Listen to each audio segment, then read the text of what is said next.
no helpings of baloney on the hour of the time. You get the truth that it's force-fed, that you walk away full. And if you get down on your knees tonight and say a prayer, you will be spiritually awakened. William Still, in his book, The New World Order, informs us that, according to Masonic sources, the most important mystery of secret societies is an ancient plan passed down for thousands of years by oral tradition for the establishment of a world government, a universal democracy, a new Atlantis. It is called the Great Work. It is called the Plan. It is called the Enterprise.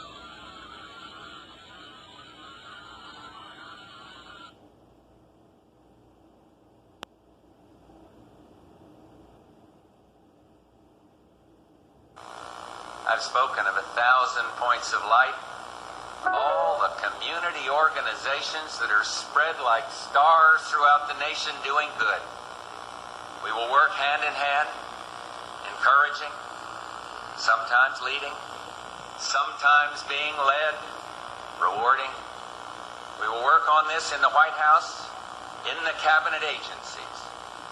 I will go to the people and the programs that are the brighter points of light, and I'll ask every member of my government to become involved. The old ideas are new again because they're not old. They are timeless. Listen very carefully, ladies and gentlemen. There is an ancient text, Egyptian, called the Ritual. And the rubric to chapter 129 of the Ritual says of the Manas, and he shall be established as a star face to face with Setet, Sirius, Sophis, the dog star. And his corruptible body shall be as a god forever. To deify the human is to make a star of him.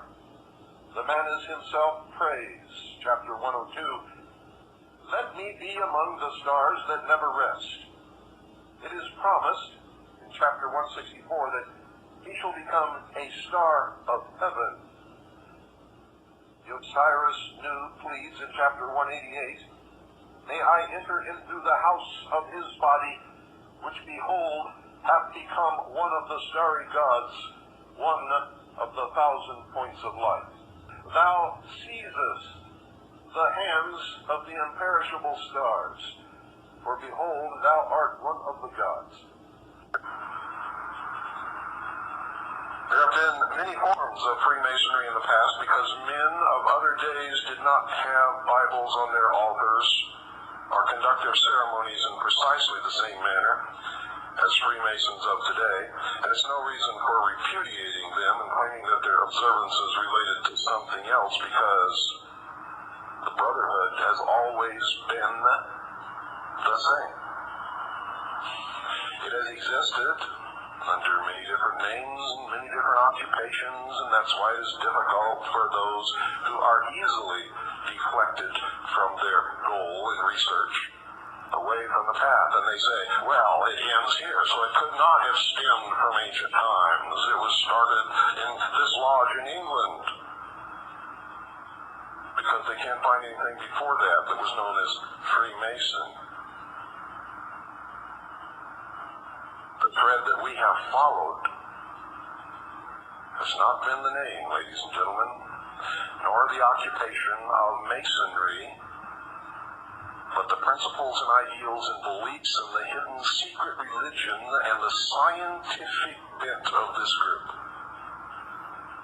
And when you learn to conduct your research along those lines, the path stands out like a neon tube on the darkest night. And it is easy to follow. All the way back to the very beginning of human history, the Brotherhood has existed. Doubtful, many of you may be, what you've heard tonight is the truth. Many of you will ask, what is the purpose of this? Well, you're going to find out next week.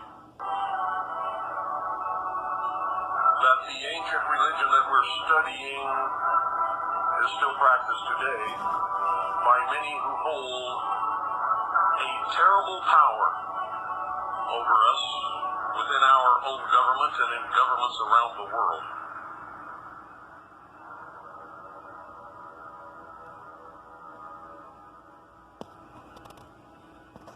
And it is this, the duplication of the misuse of the power and the ability to hold knowledge and technology and secrecy over the ignorant herds of sheeple, if you will. Well, last night I sort of left you with a revelation that many of you were not prepared to receive. And tonight I'm going to continue and back it up with a lot of facts. Remember, a lot of the meat of this little mini-series that we're doing this week comes from a book entitled Scarlet and the Beast, written by John Daniel. Now, we've covered a lot of territory, and one of the points that I made is that the beast must resemble with at least 14 points exactly ancient Rome. So we'll begin tonight setting out some of these similarities between Rome and the United States of America. From 100 to 300 AD, most of pagan Rome converted to Christianity. And when this nation was founded, 67% of America's population was Christian. Christians in Rome suffered severe persecution. Christians in America were fleeing European persecution. Rome, ladies and gentlemen, in its time was the melting pot of the world.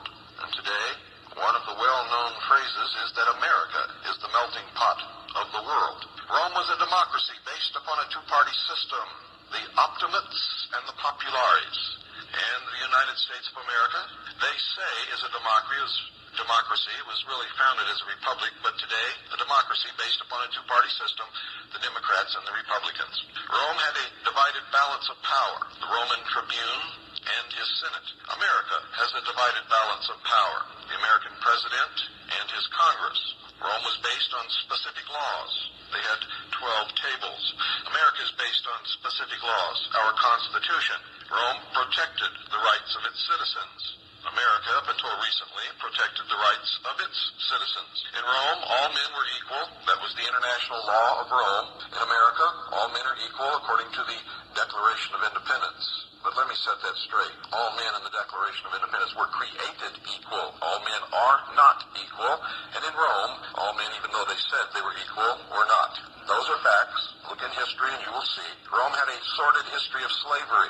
America also had a sordid history of slavery. Rome was capitalistic. America is capitalistic. Rome practiced abortion as a means of population control. And the United States of America practices abortion as a form of birth control. Rome loved R-rated entertainment. Look at the history of Pompeii. And here in the United States of America, we protect R-rated entertainment under the First Amendment as freedom of speech. Rome had a welfare program funded by taxes. You all know that we also have a welfare budget, and many take advantage of it. In fact, our welfare budget rivals our military budget. Rome had a thriving business in lawsuits. America also has a thriving business in lawsuits. Sports was Rome's pastime. And in America, football dominates fall and winter, basketball winter and spring, and baseball spring and summer. And I know some men who don't know anything more than the sports statistics for their favorite teams. And they think they're brilliant because of it. Ancient Rome's national emblem was the single-headed eagle pointing west. America's national emblem is the single-headed eagle pointing west. From 300 to 500 AD, the Roman Church was weakened spiritually because of pagan infiltration. And after 200 years, the Church in America has also been weakened spiritually because of Masonic infiltration, which is nothing more than the ancient pagan religion of Babylon. So we have not only met 14, ladies and gentlemen, we've gone beyond 14 if you were counting. Most historians also attribute the name America to the explorer Amerigo Vespucci. Freemasonry, however, has a different point of view, and this will be new to most of you. For according to Freemasonry and author Manly Hall, a 33rd degree Freemason, the Indians in Central and South America say the name came from their gods who were peace-loving. For example, the supreme god of the Mayan culture of Central America was known as Quetzalcoatl, a light-skinned god who wore a long white robe covered with red crosses. Carved in the stones of his temples were serpents. Quetzalcoatl was known as the peace-loving serpent god. Serpent god. The same god in Peru was known as Ameru, the god of peace. He was pictured as a plumed serpent. Ameru's territory was known as Amaruca. The 1895 issue of the publication called Lucifer, a periodical published by Freemason Blavatsky's Theosophical Society, states this, quote, "From the latter comes our word America. Amaruca is literally translated land of the plumed serpent. The priests of this god of peace once ruled the Americas. All the red men who have remained true to the ancient religion are still under his sway." And according to author William T. Still, Manly Hall claims that since the serpent is frequently symbolic of Lucifer, it is no exaggeration to extrapolate from this that America may well mean, quote, "land of Lucifer," end quote. We already have discussed the hierarchy in Freemasonry and that they consider Lucifer to be the good, benevolent, and peace-loving God. Their philosophy is known as the Luciferian philosophy, and it goes something like this. Man was held prisoner by an unjust, vindictive, and jealous God in the Garden of Eden. He was bound in the chains of ignorance. Man was set free by Lucifer through his agent, Satan, when man was given the gift of intellect, and through the use of this intellect, man himself will become God. That is the Luciferian promise, the promise of Satan to Eve in the Garden of Eden. Now remember, these are all metaphors. I don't believe for 1 minute that there was a naked man and woman standing by a tree and a snake came up and talked to them. These are substitutes, symbols for something much, much deeper, much deeper. America is known as the good, benevolent, and peace-loving nation. We've also discussed the seal of the Illuminati, the unfinished pyramid. Its capstone and its all-seeing eye represents the kingdom of Lucifer. The image of this Luciferian masterpiece makes up half of the Great Seal of the United States of America. Just look at a $1 bill. And Ezekiel chapter 28, verse 12, tells us that Lucifer was the epitome of beauty. America, the beautiful, may therefore be a sinister figure of speech for Lucifer, the beautiful. Freemason Manly P. Hall states that when Atlantis died, so did the ideal pattern of government.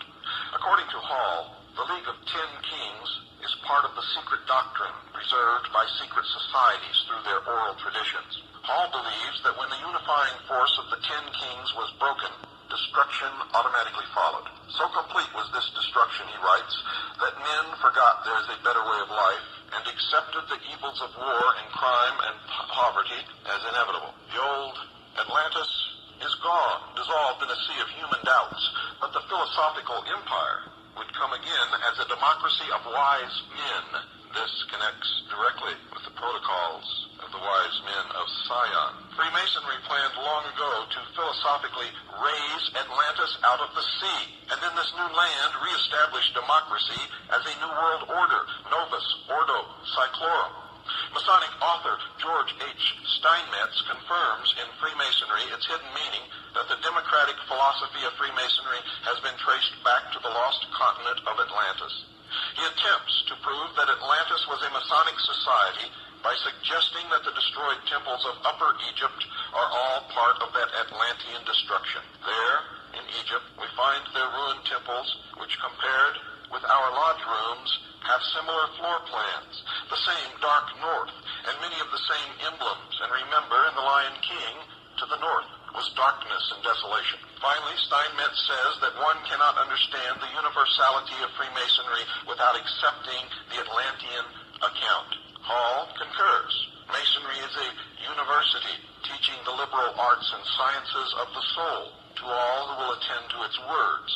It is a shadow of the great Atlantean mystery school which stood with all its splendor in the ancient city of the Golden Gates, where now the turbulent Atlantic rolls in unbroken sweep. And I bet you wondered why they named the bridge in San Francisco the Golden Gate Bridge. Now you know. Paul suggests that the antediluvian civilization was democratic, that Freemasonry planned over 3 centuries ago to recreate a universal democratic society that will philosophically rise up out of the sea, and like Atlantis, join with 10 kings to lead mankind in the pursuit of universal happiness. And what is the sea? Remember, the sea is the mass of humanity, great numbers of people. To rise up out of the sea is to establish through revolution, and that's coming. He says that the Christian church has delayed the search for the new Atlantis, and that's why they hate Christians, and Christians, like Orthodox Jews and the followers of the Prophet Muhammad, are scheduled for extermination in the New World Order. And he alludes to the ancient Roman Empire as the last attempt at resurrection of the Atlantean project, and states that another attempt would be made. Now we can see how Freemasonry's planned resurrection of Atlantis correlates with Daniel's prophecy of a revived Roman Empire. Likewise, John's vision of the beast with 10 horns representing 10 kings is more significant in this regard, given the fact that Freemasonry calls for its one world government to be patterned after the Atlantean League of 10 kings. Therefore, to locate the headquarters of Freemasonry's new philosophical Atlantis, Daniel's revived Roman Empire, and John's beast, we must search for a land that meets the following requirements. 1. If old Atlantis was democratic, then new Atlantis will be democratic and most likely be born of Templar French Freemasonry, the father of modern socialism. 2. John's beast and Freemasonry's philosophical Atlantis will figuratively rise up out of the sea in the Atlantic Ocean. Weishaupt and A.M. Rothschild of the Rothschild banking dynasty. The purpose of the alliance with the Rothschild dynasty was to win control of the world's gold, central bank, and wealth for obvious reasons. Over time, the Rothschilds sent their agents of John Jacob Astor, Jacob Schiff, and Paul Warburg to America, where they infiltrated the privatization of the Federal Reserve System and dismantled the U.S. Constitution. The goal of Weishaupt and his Jesuits was to take control and undermine the hierarchy of the Catholic clergy. It's obvious today that Weishaupt has achieved his goal. Weishaupt also formed the Order of the Illuminati, and him and his agents infiltrated the Freemasonic lodges with his doctrine until every Masonic lodge in every nation accepted it. The goal of the Frankists was the destruction and replacement of Jewish ethics with a satanic mystic religion that is the exact opposite of the holy teachings of the Torah, which is exactly what you see today with the Talmud following modern Jews. When this unholy trinity of conscienceless men was started between Frank, Weishaupt, and Rothschild, a destructive war against humanity erupted, which we see the byproduct of today. With an endless supply of Rothschild financing, Jacob Frank became very wealthy. He was put in charge of spreading the Luciferian theology that the hidden hand would be using behind the scenes. Frank's followers were called 17 Frankists. They practiced witchcraft, alchemy, and occult rituals, including human and animal sacrifice, which we see continued to this day. The Frankists expanded their movement by masquerading as converts to other religions. They converted to Catholicism, Islam, and of course already had a stronghold in the Jewish community. The Saudi royal family is a great example of Frankist crypto Jews, and where modern Islam stems from. The Catholic Church has been controlled by the Jesuits for a long time. It's obvious with the modern Jesuit Pope. The Frankists traded their wives, sisters, and daughters with members, and they used them to seduce powerful outsiders whom they needed in their pockets. There's nothing new about our inverted society. The Frankists have successfully taken over and spread their evil, unnatural doctrine by hiding behind the facade of the eternally suppressed Jewish people. Evil pedophiles was a thing back then that we see continue to be echoed to this day in our elite class. We need all your help to expose who the real hidden hand is. Keep your eyes open, question everything, and much love to you all. In Parliament and legislatures and the judiciaries and councils of state, and to be all things to all men, for the Pope's sake, whose servants we are unto death. You have received your instructions heretofore as a novice, a neophyte, and you have served as a co-adjurer, confessor, and priest, but you have not yet been invested with all that is necessary to command in the army of Loyola in the service of the Pope. You must serve the proper time as the instrument and executioner as directed by your superiors,